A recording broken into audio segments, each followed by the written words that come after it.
Good morning once again, grade 10 students. Our topic for today is about contemporary art and performance art. Number 1 is pop art. Pop art is characterized by the inclusion of images from popular mass culture such as advertisements, comic books, famous people, and ordinary cultural objects. So, yun yung pop art or popular art. Ayan. So, kasama daw po dyan yung mga maraming tao, such as advertisement, diba, yung mga commercials, or yung mga comic books, yung mga famous people, yung mga kilalang tao, and then yung ordinary cultural objects. Okay? Then, famous artists are Andy Warhol. Si Andy Warhol was American artist, director, and producer, and a leading figure in the pop art movement of the 1960s. His works explored the relationship between artistic expression, celebrity culture, and advertising, and spanned a variety of media that includes painting, silkscreen, photography, film, and sculpture. Ayan. So, isa sa pinaka-famous work niya, si Marilyn Monroe. Si Marilyn Monroe ay sikat na artista yan or singer. Oo po. Kahit itanong niyo po yan sa mga lolo nyo or kahit sa parent ninyo, kilala yan si Marilyn Monroe. And then, etong Campbell's, diba, ewan ko kung naabutan nyo na rin. Campbell's is a tomato soup or it is a soup. Pwede siyang ilagay sa carbonara, yung mushroom soup, yan. Ayan. Pero meron din palang Campbell's condensed tomato soup. Ngayon ko lang din na yan. Pero kasi ang ginagamit ko yung for carbonara or yung mushroom soup. Okay, so yan ang mga ginagawa ni Andy Warhol. Next, si Roy Lichtenstein. Ayan. So, si Roy Lichtenstein naman is an American pop art printer whose works and style was derived from comic strips that portray the commonplace in contemporary American culture. He used bright colors and techniques from the printing industry, incorporating mass-produced emotion and objects into reference to art history. So, ito naman si Roy Lichtenstein. Ayan, American siya. I thought he was a German kasi yung apelyido niya Lichtenstein. Okay, so comic strip naman ang ginagawa niya. So, ito naman yung Sandwich and Soda and Cubist Style Life with Pipe. So, parang cube kasi yung niya. Ayan. So, Cubist Style Life, Still Life with Pipe. Ayan. And then, op art. Op art naman or optical illusion.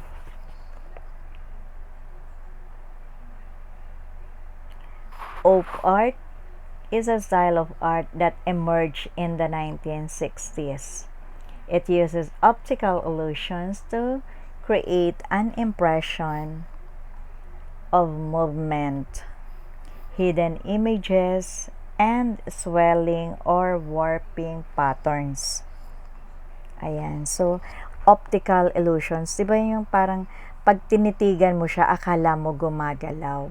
Or, yung akala mo, hindi mo mahirap i-identify, pero akala mo gumagalaw siya, ganyan.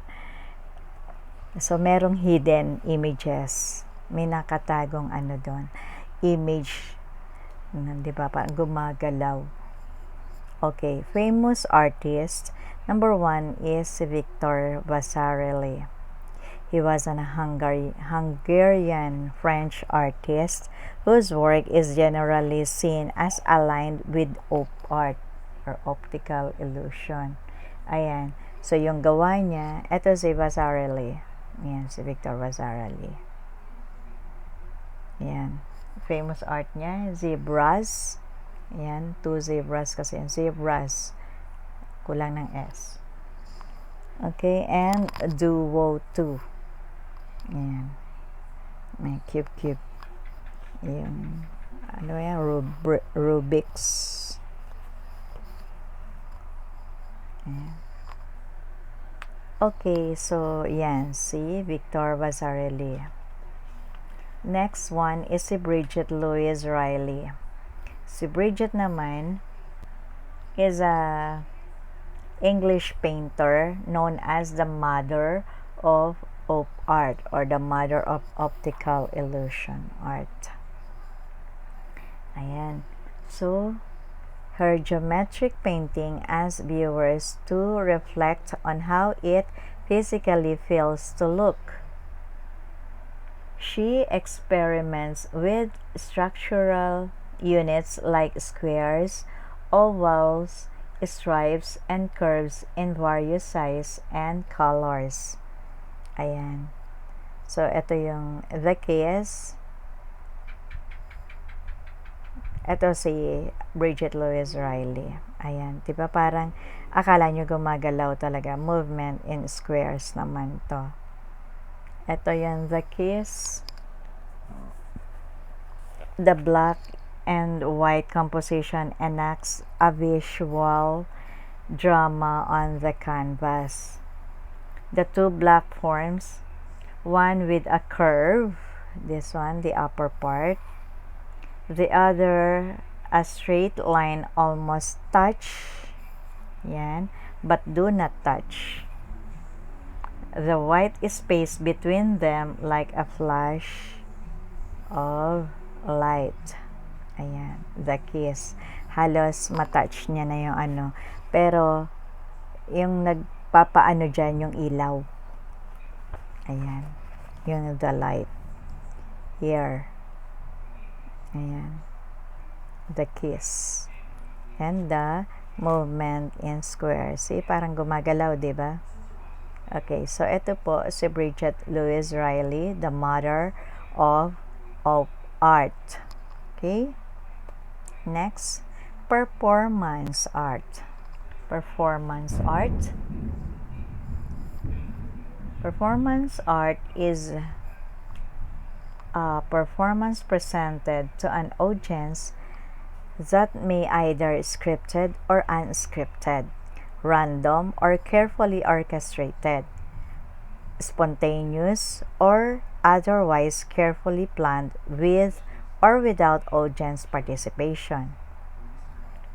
So, yung performance art daw, pwede siyang scripted, pwedeng hindi, pwede siyang random, or pwede siyang with orchestra, or spontaneous, tuloy-tuloy, or pwede namang pinaplano, or pwede namang with or without audience. Kasi pwede siyang pwede siyang live performance, diba? Pwede siyang pre-recorded. Katulad ng ginagawa namin, pwedeng live or pwedeng pre-recorded. So, pwedeng may audience or pwedeng wala. And for basic elements, there are time, space, the performer's body, and the relationship between performer and the audience. So, those are the 4 basic elements. The time, space, the performer's body, and the relationship between performer and the audience. Diba yun yung performance? Okay. Okay. So, here is Marina Abramovic. She explores the relationship between the audience and the performer, the body's limitation, and the possibilities of mind. Ayan. So, gumawa siya ng performance na with audience and performer. Now, have a collaboration work with Ulay. Ayan, si Ulay or Ulay. So, si Abramovic, si Marina, and Ulay.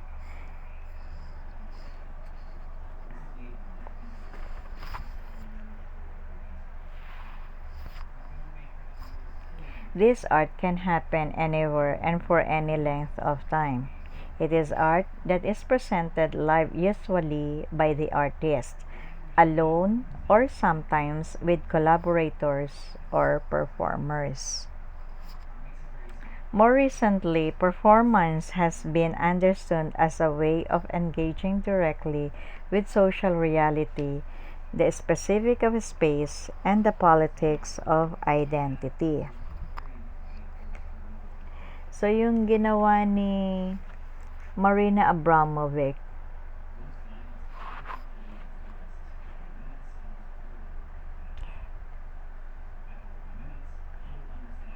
in the collaboration work between Abramovic and Olay, yung The Lovers. The Lovers, The Great Wall Walk. Imagine that from 1988 to 2008. So, parang ilang years yon? 10 years? 2019. Hindi. Joke lang. 1988, 1998, 20 years. Tama ba? Sorry. Mape teacher ako, hindi mas.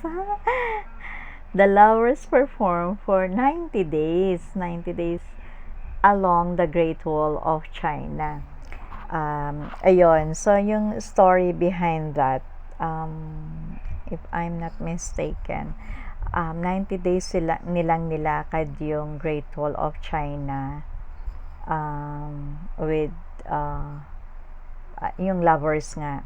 Pero in the end, doon pala nila malalaman na hindi pala sila yun. Sad.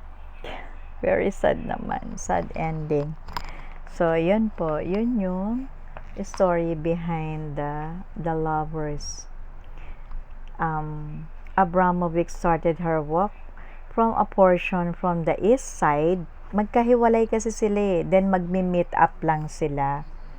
So, ganun ang story. Abramovic started her walk from a portion from the east side while Olay started from the west. It took 3 months, yun nga, 90 days, for the couple to meet in the middle, where they broke up and went their separate ways. So, ayun po, nagkahiwalay sila. Hindi sila nagkatuluyan. For 90 days, imagine that, 3 months. And then, the piece is much talked about because of its being tragically poetic. Throughout the process of creating, both subjects must have experienced tremendous levels of emotion and intimacy. By the end of it, that intimacy had to be dissolved with an affectionate hug. So, nag-hug na lang sila pag-meet nila doon sa gitna. Yoko Ono's Cat Piece 1964 was an audience participatory act to unveil the female body.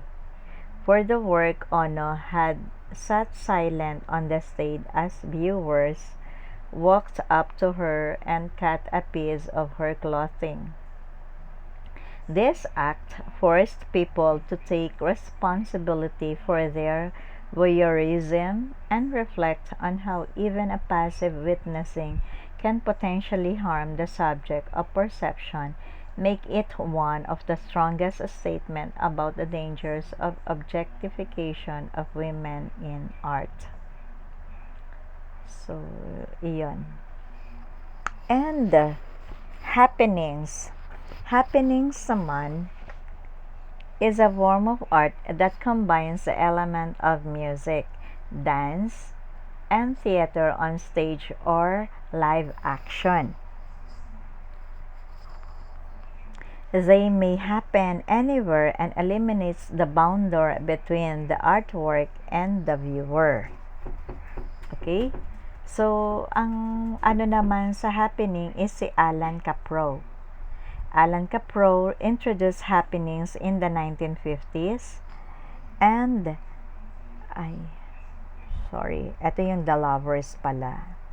Ayan. Ayan. So, si Olay from West and si Abramovic is from the East. So, nag-meet up sila sa gitna and then they broke up. After 90 days, diba? 3 months in the making. Okay, next. Alan Caprow introduced happenings in the 1950s and 1960s. He shifted his practice into intimately scaled pieces for one or several players called activities. His works influenced Fluxus, performance art, and installation art. Ayan. So, happenings, iyon yung activities or maramihan. Ayan, happenings. Diba pag hindi ka naman pwedeng mag-happy-happy pag mag-isa ka lang, diba? So, maramihan pag happenings. Ayan. Or several players or called activities. Ayan. His works influence Fluxus, performance art, installation art. Now, flash mob. Ayan. Is a revitalized and slightly more choreographed version of Alan Caprow and John Cage happenings. Ayan. John. Spell John. John. Sorry. Typo error again.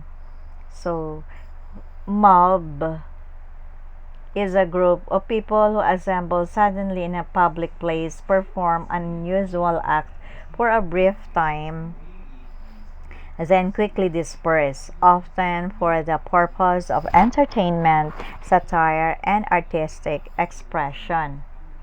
Flash mobs are organized via telecommunications, social media, and viral emails.